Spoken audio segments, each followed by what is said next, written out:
I got infected with horse racing when I was about 14 years old, right at this very place. Wow. When I was a little kid, my dad used to bring us here, and we'd run around and collect tickets. We got to be about 13, 14, we'd start betting, me and my brothers, and things led to things. I went to the University of Arizona, racetrack program. I worked for a bunch of big trainers, Nick Zito, Wayne Lukas, Tommy Skeffington, Alan Jerkins was obviously the biggest influence that I had, and I trained from 1999 to 2019. And you know, what's some of the good horses that you've been around? Well, when I worked for Jerkins, we had a horse named Kelly Kip, and when I first started there, we had Devil's Due, Sky Beauty, and you know, those really kind of legendary horses. When I trained myself, I had a couple good horses. We had a horse named Battle One. We won a stake here at Saratoga with a horse named Saratoga Sunrise, which was cool.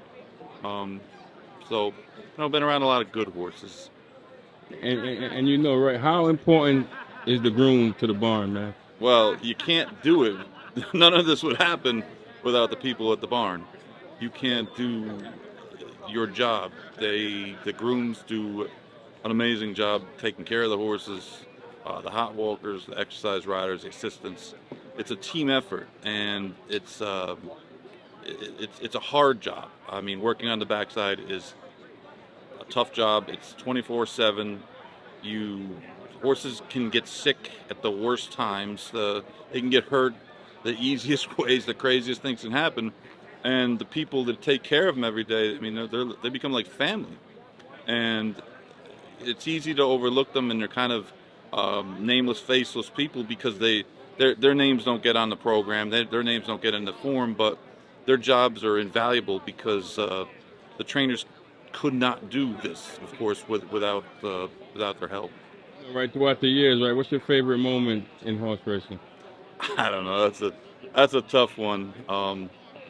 Winning the first race I ever ran here with a horse named the Night Sky, that was pretty good. I mean, that was a horse we all bet on. He was enough 36-1. So, who's the best jockey you ever seen ride a horse? When I first started training, Yeah. the two jockeys that I used the most were Jerry Bailey and Pat Day. Yeah. So, I mean, you've got two guys who are arguably in the top 5, 6, 7 all time.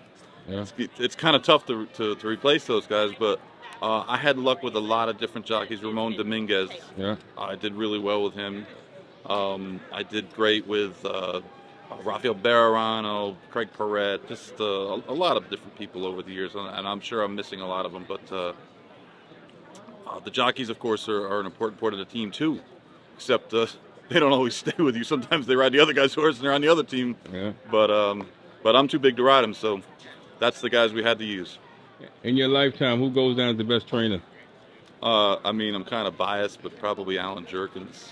Yeah. I worked for him for 6 years, and he just approached things and saw things that nobody else ever saw. I mean, Yeah. with Jerkins, we got to the bottom of every horse, and there was no stone left unturned.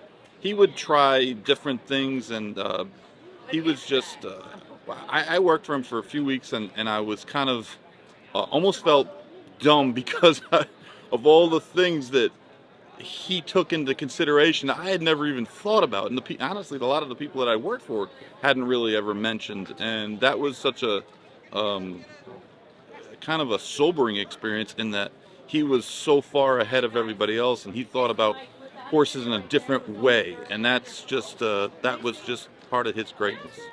Yeah. And the real players, what do you think about the real You players? guys are the best, man.